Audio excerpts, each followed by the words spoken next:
little brother, and finally, after 26 years, she's given me a chance to speak. This is what I've been waiting for. So let's have some fun. I first want to thank Mr. and Mrs. Cahotas. Oh my God. Talking in life. For having the child of my mother's dreams for Lauren. A nice, Jewish, Houston lawyer, a former Texas Sammy president, and has a matching golden doodle? That's bingo for Shelly. Mikey, some would say y'all are meant to be, or y'all are perfect for each other. I'd say you were designed without your choice. Lauren. Apples certainly do not fall far from the tree, especially when that tree thinks they know exactly what's best for you, is gonna let you know too. So when I heard about Mikey's male Levy family tendencies, like leaving his bags at the airport security, or not knowing where his wallet is, I knew he'd fit in just right. Growing up, I was always taken after Lauren's lead. When we were young and mom and dad would leave Lauren in charge, which she happily accepted, we'd play a little game called Princess and Servant. I willingly would stack up all the seats on our living room couch, and she would get on top and order me around. And as the young, creative, and naive child that I was, I did whatever she told me. I was just happy she was paying attention to me. It wasn't until a couple years ago when mom and dad figured out about this little game.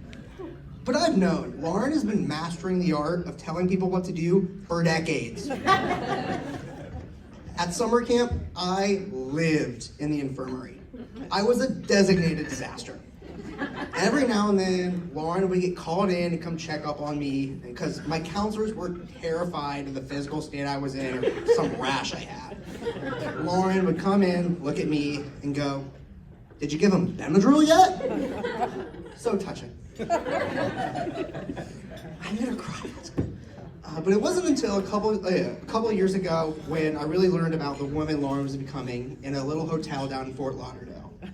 See, we were heading towards a Levy family cruise trip, which is great for a family that gets motion sickness.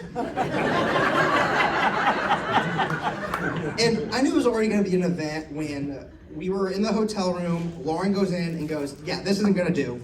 And she goes down and gets the hotel room refunded because it had mold in it. And then later that night, we realized that our grandparents, Ellie and Paw, had lost their passports and had no idea where they were. So, stuck in a different mold-infested hotel room, Lauren proceeded to work her magic. Call after call, she worked her way through every opportunity and possibility until she found the night manager at the right terminal in DFW at the Lost and Found. The guy had 15 minutes left on his shift, right where the passports were.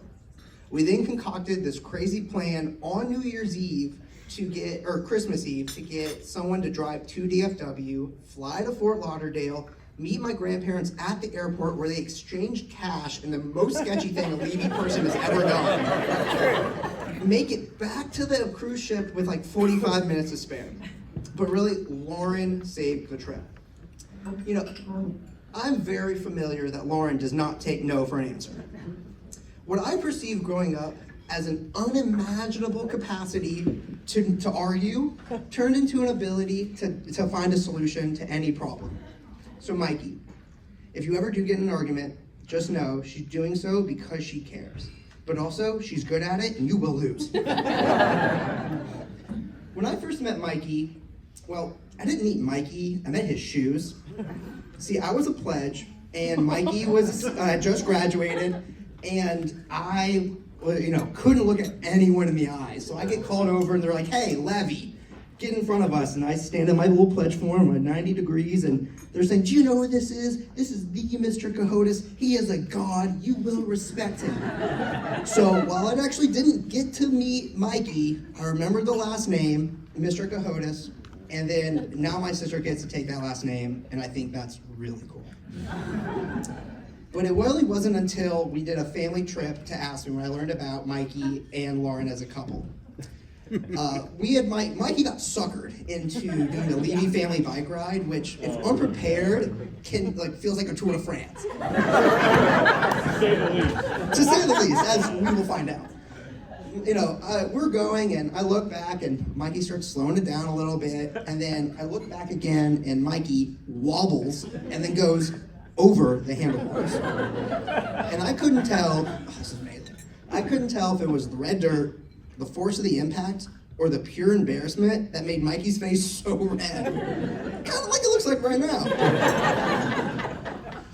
And then I see, this is a couple years before they actually got engaged, and I think to myself, wow, if they actually do get married, this is pure gold, and I'll for sure be saying this at their wedding engagement, their wedding rehearsal. But then I see Lauren stop, tend to Mikey, and Lauren told for us to go on and she'd stay back with Mikey. Where the hell has that patience been my entire life? This is the same Lauren that would leave me at high school if I wasn't ready at time?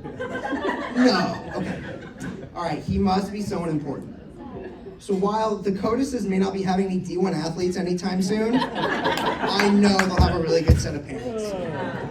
In all seriousness, Lauren, in my daily life, if I ever have a problem, I think, would Lauren put up with this shit? And if no, I try to push back.